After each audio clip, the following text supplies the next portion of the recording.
So now I'll read the translation for the two verses, because it's actually two verses together.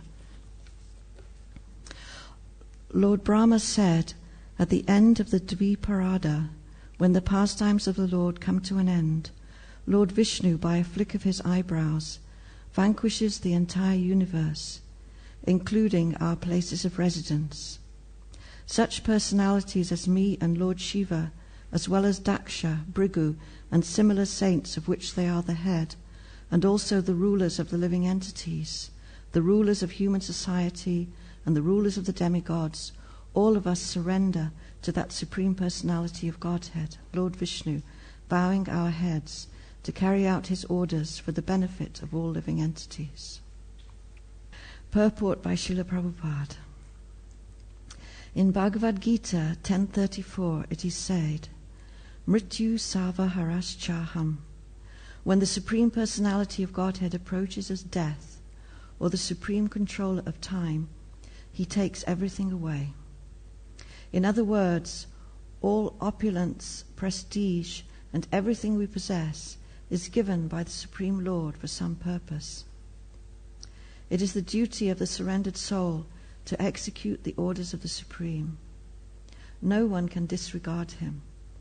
Under the circumstances, Lord Brahma refused to give shelter to Durvasa Muni from the powerful Sudarshan Chakra sent by the Lord. Om Jnana-timirandasya Jnananjana Shalakaya Chakshurun Militam Yena Tasmai Shri Gurave Namaha. Shri Chaitanya Manobishtam Stapitam Yena Bhutale Swayam Rupa Kadamayam Dadati Swapadantikam. Jai Shri Krishna Chaitanya Prabhu Nityananda Shri Advaita Gadadha Shivasari Gaura Bhaktivinoda. Hare Krishna, Krishna Krishna, Hare Hare, Hare Rama, Rama Rama, Hare Hare.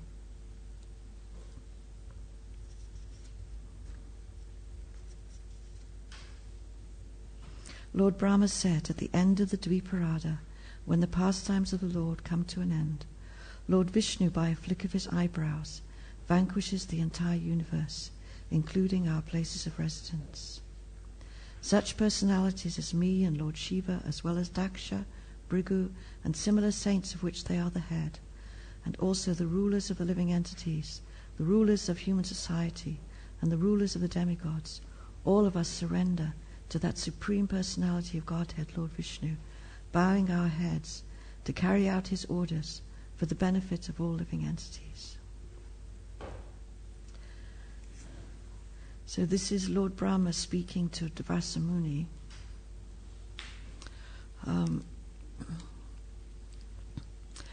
After Durvasa Muni offended Maharaj Ambarish, and then he was pursued by the Sudarshan Chakra. So he was fleeing all over the universe, running for his life to escape from the Lord Sudarshan Chakra. Ambarish Maharaj, although he was a great emperor, he was also a great devotee. And he was completely detached from all his worldly opulence and possessions. He was a great devotee of the Lord. And he used to use all his opulence and all his possessions, including his own body as well, in the service of the Lord. And at this time he was performing some austerity together with his wife. For 1 year they were performing Ekadasi fasting, but they were doing a full fasting on Ekadasi, no food, no water, and they were doing all this for the pleasure of Krishna and also worshipping the deity form of the Lord. And so Durvasa Muni, he's a great yogi, a great personality, but he became a little bit envious, seeing Maharaj Ambarish being so spiritually advanced. So he had to try to find some way to catch him out. So he went to visit.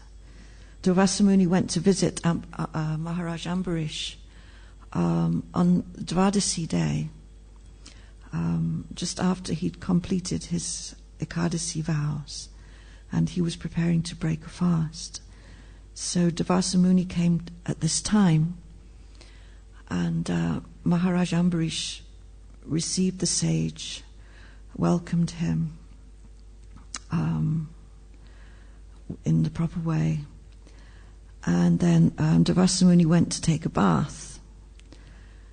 And while he was away taking his bath in the river, the auspicious time for breaking the Ekadasi was approaching. So it was, Maharaj Ambarish was in a dilemma. He didn't know what to do. He didn't want to offend the sage by eating before him, because this great sage had come as his guest. But at the same time, he didn't want to be late to break the Ekadasi, because that would affect the results of his Ekadasi fasting. That would be a travesty.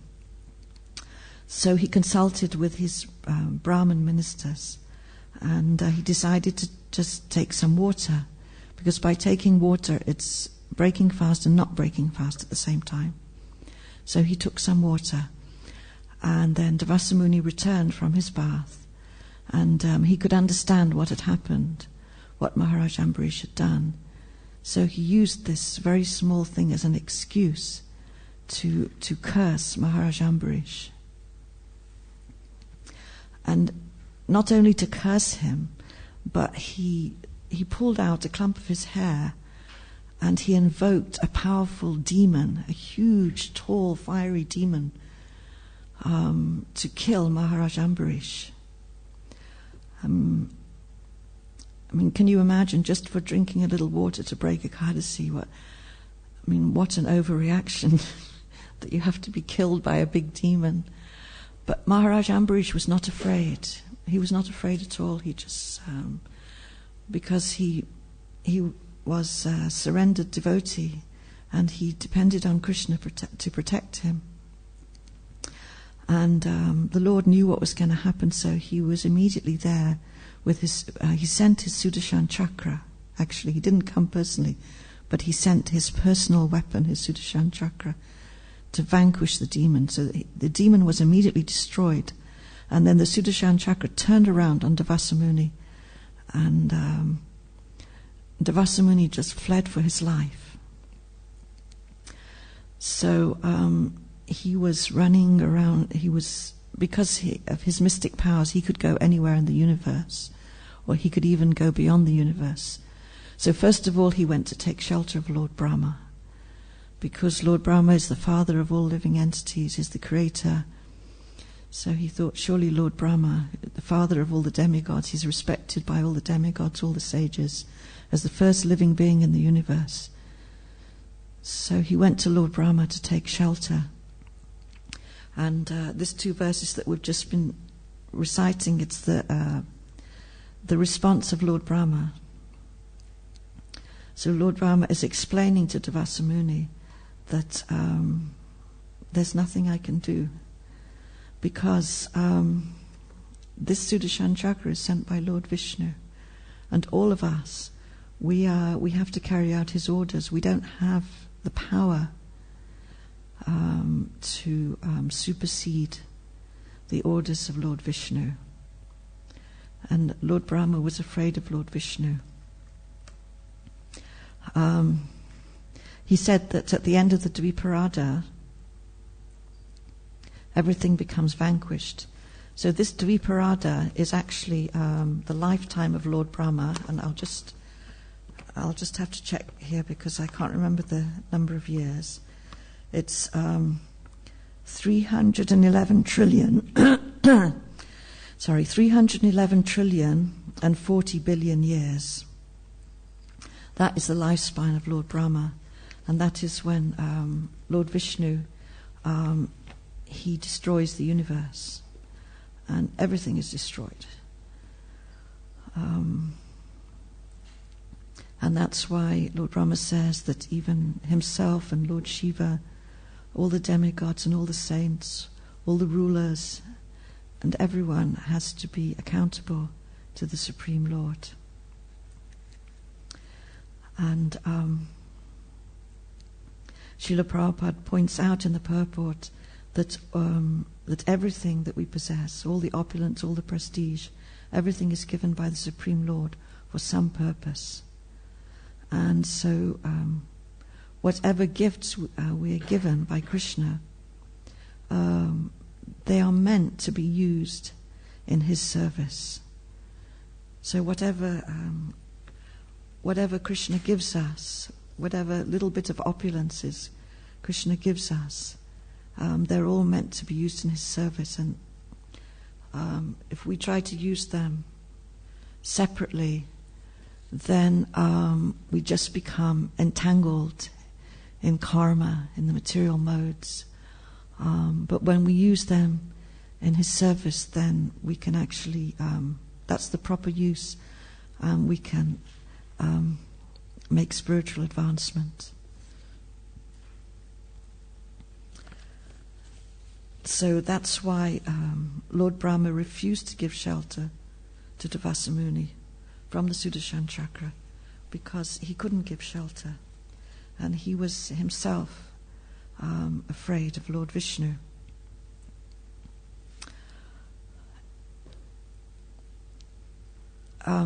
Because of the power of Lord Vishnu, because of his power to destroy everything, and to control everything, that's why the demigods are afraid of him. But when he appeared as Krishna, in his original form as Krishna in Vrindavan, then these great demigods, sometimes they would become bewildered. And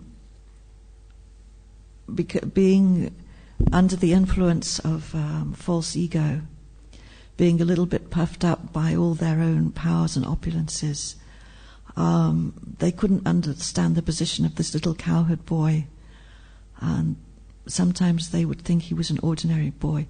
So this happened also to Lord Brahma, that although he was afraid of Lord Vishnu, there's one pastime called the Brahma Mohan Lila, when he tried to supersede the Lord with his own mystic powers. So he played a trick. He was actually trying to test Krishna, so he played a trick by stealing all the cows and the cowherd boys. And anyway, you must all have heard of this pastime, that Krishna was out looking for there was a cow that got lost, I think, and Krishna was out looking for this cow. And then when he came back, all the calves and the cowherd boys had disappeared. So he was wondering where they were.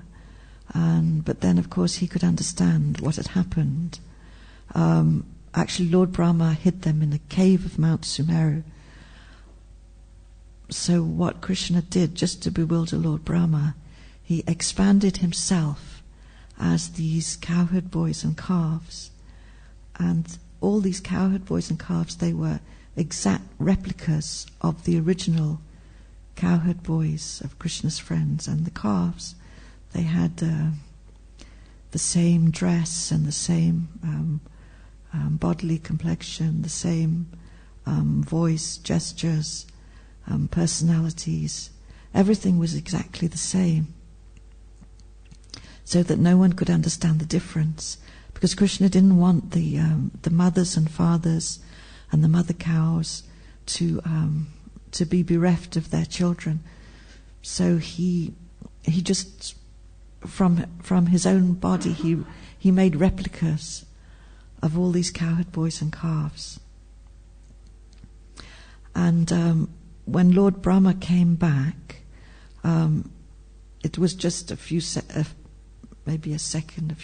of Lord Brahma's time, but there was a whole year had passed of earthly time. And he saw all these cowherd boys and calves there, and he became bewildered, totally bewildered.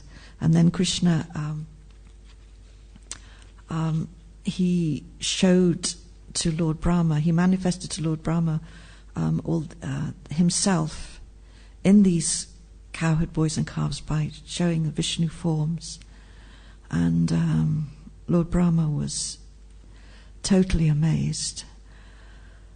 And of course he came forward and he surrendered, he apologized, he fell flat on the ground, and then he could understand who was Krishna. And so when Lord Krishna appeared as Lord Gauranga, Lord Brahma, he actually prayed to appear in these pastimes because of that particular pastime that he had offended Krishna. He wanted to appear in a low family, so that his false ego would not create any impediment for him in participating in the Lord's pastimes. So he prayed that's the reason why he prayed to appear in a low-born family. And he appeared as Haridas Thakur. And today just happens to be the disappearance day of Haridas Thakur, who was an incarnation of Lord Brahma. So now we can speak something about Haridas Thakur. It quite fits together nicely, because first of all we were hearing from Lord Brahma, and now we can speak about Haridas Thakur. As you all know, Haridas Thakur was the Namacharya, and he appeared in a Muslim family. And one reason for this is, as I just explained, from his own prayer. And another reason was that Lord Chaitanya wanted to show the world that a great Vaishnava can appear in a low-born family to counteract this caste consciousness of India, whereby the caste Brahmins were thinking that anyone who was not born in a Brahmin family could not become a Brahmin, could not become a Vaishnav. So just to destroy this misconception, Chaitanya Mahaprabhu, he had Haridas Thakur appearing in a Muslim family and becoming actually the Namacharya, the Acharya of chanting the holy name. And Haridas Thakur, he used to chant 300,000 names daily. This was his vow. From a young age, actually from a young age, he showed a proclivity for chanting the holy names. And he became renounced at a very young age and just became totally absorbed in chanting the Hare Krishna Mahamantra.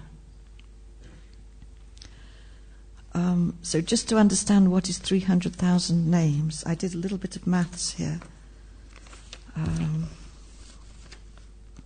And 300,000 names, because the Mahamantra is 16 names, there are 16 words in the Mahamantra, so that is actually 18,750 Mahamantras, and which means it's about almost 174 rounds per day. Now we sometimes struggle to chant our 16 rounds. So you can imagine 174 rounds. And if he would chant 8 rounds in an hour, then this would take 21 3/4 hours to chant. He may have chanted a little bit faster than that, but that's just like an average time to try to get some understanding of the life of Haridas Thakur, how he lived.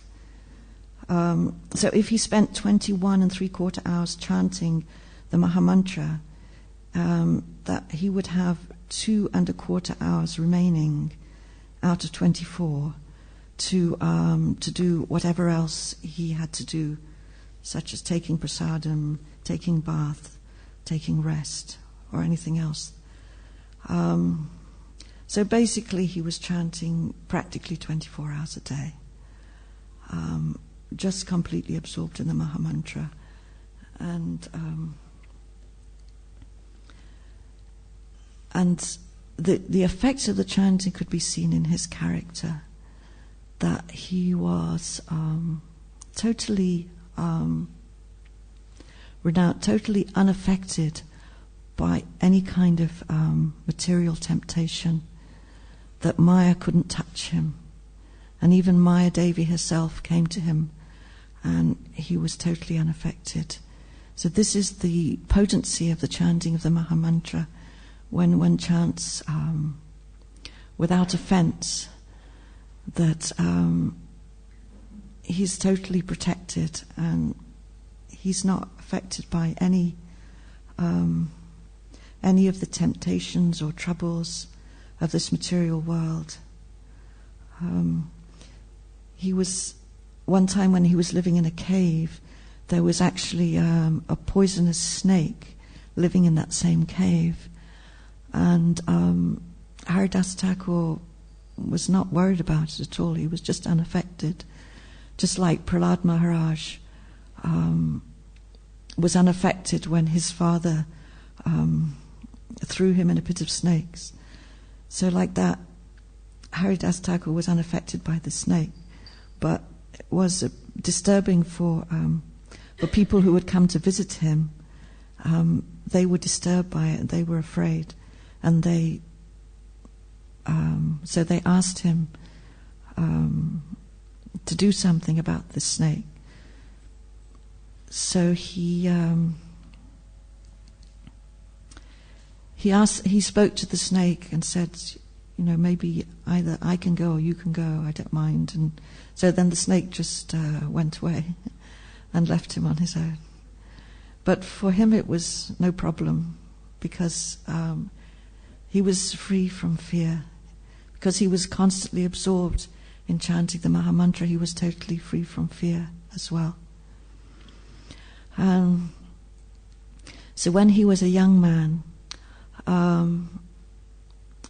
there was a landowner named Ramachandra Khan, who became envious of the influence of Haridas Thakur because of his reputation and because people were worshipping him. So this Muslim landowner, he wanted to bring Haridas Thakur down. So he sent a beautiful young prostitute to try to bring him down. Her name was Lakshahira. So she went to visit Haridas Thakur, and she tried to seduce him. And Haridas Thakur, he said, you just sit down, and I will finish my chanting, and then I will fulfill your desire. So she sat down and she waited, and he was chanting and chanting all through the night until the morning came, and then she was disappointed and she got up and left. And then the next night she came back again, and the same thing happened. And then the third night she came back again, and she sat there, and he told her the same thing again. Just wait, I'll finish my chanting. I have to finish my vow. And she was hearing the chanting, and eventually her heart was changed, and she felt very bad. And she fell down at his feet, and she confessed to him what had happened, who had sent her, why she was here. And he said, don't worry, I already knew everything. I could have gone, but I stayed here just to deliver you. And she said, how can I be delivered? And he said, just all the money that you have earned from your sinful activity, donate it to the brahmanas, and shave your head, worship Tulsi Devi, and chant the Mahamantra, which she did. she followed his instructions, and she became a great devotee. So he turned this prostitute into a Vaishnavi.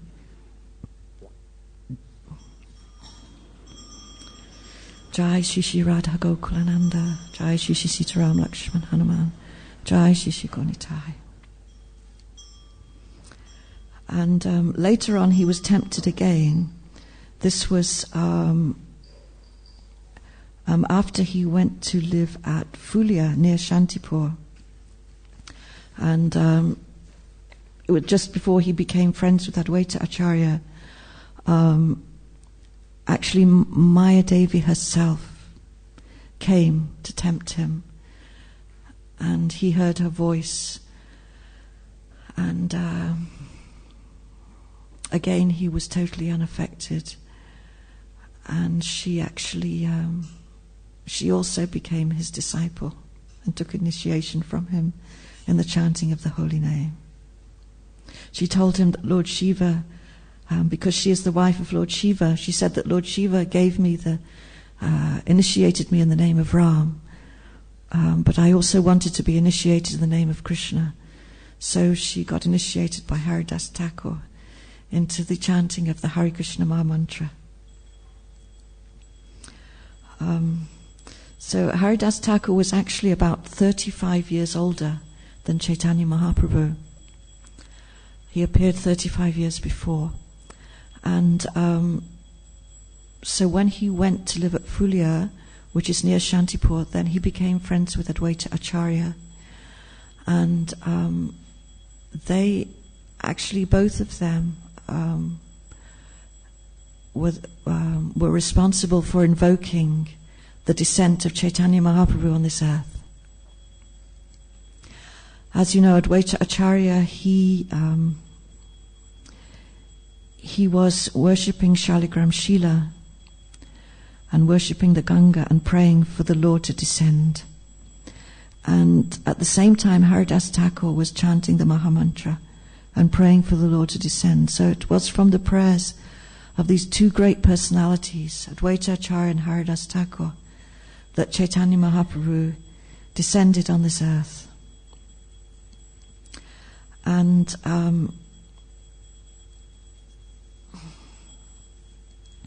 And then in another pastime, because Haridas Thakur was actually not only an incarnation of Lord Brahma, but he was also said to be an incarnation of Prahlad Maharaj.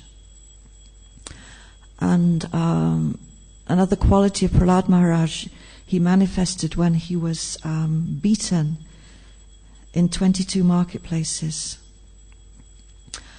He was arrested by the magistrate, by the Qazi, because people were reporting to him that this Muslim has become a Hindu and he is chanting the names of Krishna, and this is very bad. So he was arrested, and the Qazi told him, "You should immediately stop this chanting. You are a Muslim, just follow your own religion."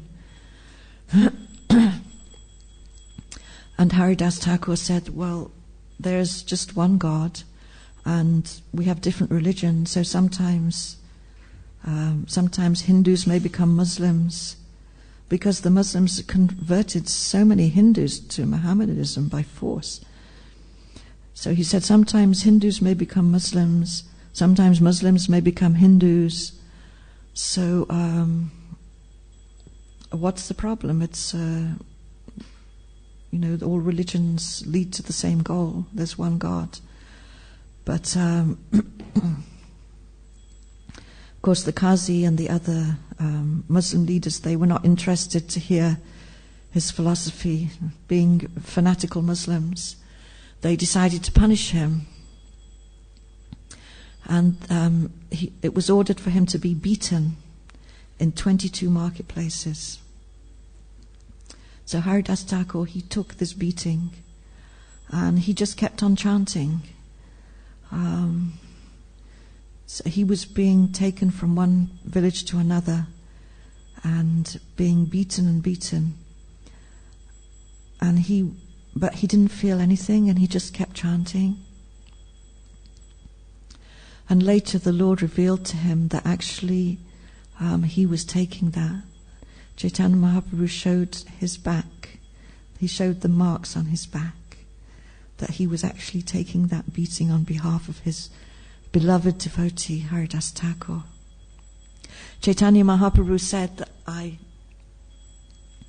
wanted to send my Sudarshan Chakra to kill the people who were trying to beat you, but because you were praying for them, because you were praying to me to forgive them, I couldn't do that. So I took the beating for you.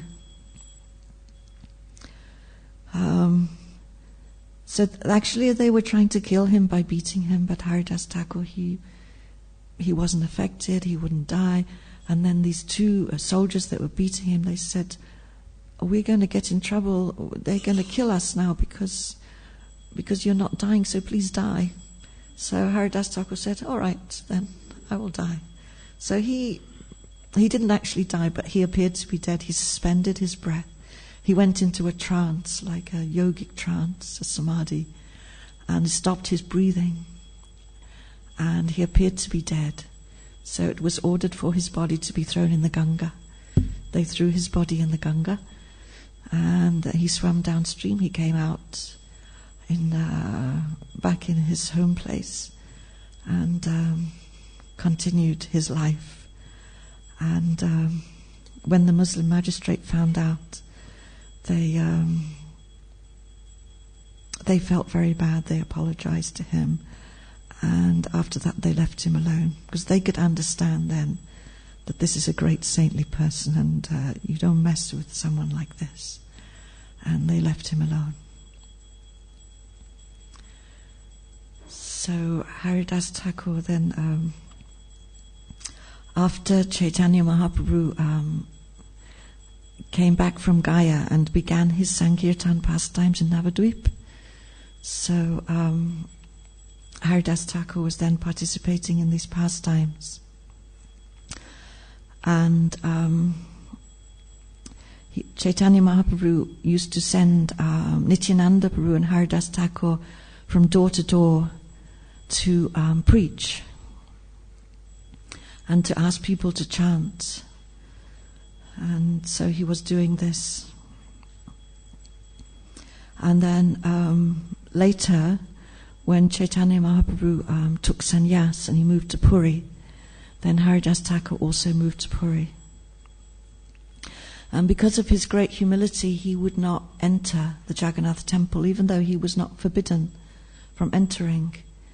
He took the position of being born in a Muslim family, and he said, I don't deserve to enter the temple. And so he stayed a little distance away from the temple, and he used to just see the Vishnu chakra on top of the temple, and he performed his bhajan there. And in that place there was one twig that was used for, they used to offer to Lord Jagannath for brushing his teeth, and then they used to give the remnants, these twigs would be given to chosen people.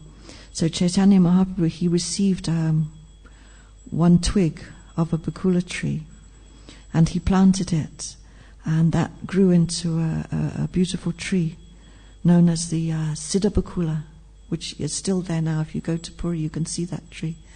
And that was, Haridas Thakur's hut was built underneath that tree, and that's where he used to chant. And when Rupa and Sanatan Goswami used to come from Vrindavan, they would always stay together with Haridas Thakur. And every morning, the Lord Chaitanya, after he went to visit Lord Jagannath, he would go and see Haridas Thakur and bring him prasadam from Lord Jagannath.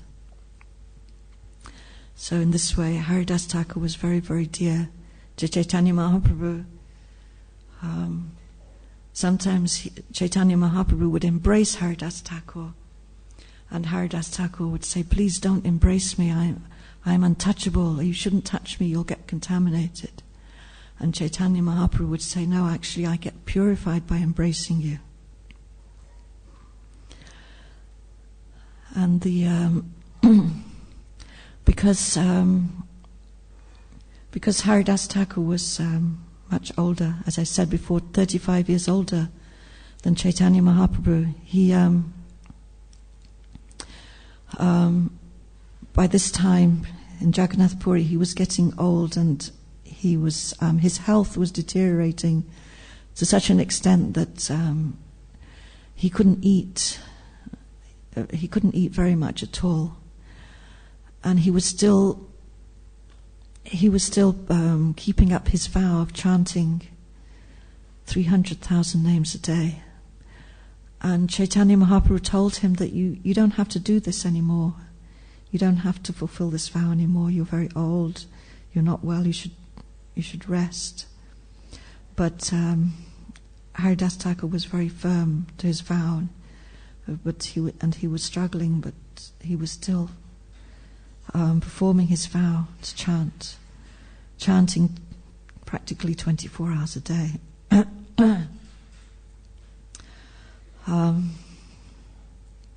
But then Haridas Thakur could understand that Chaitanya Mahaprabhu's pastimes were coming to an end, and so he expressed a final wish to the Lord.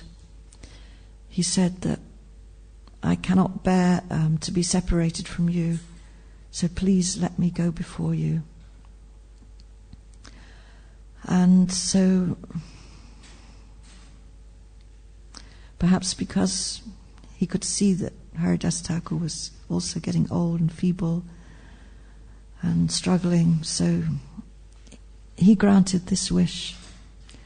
He granted the last wish of Haridas Thakur to allow him to leave before him. And the way that Haridas Thakur left was, he actually left his body at will, just as compared to Bhishma Dev, when Bhishma Dev left his body, that he left at will, and he left his body, and he had the lotus feet of Lord Chaitanya on his chest, and he was just gazing at the Lord's face.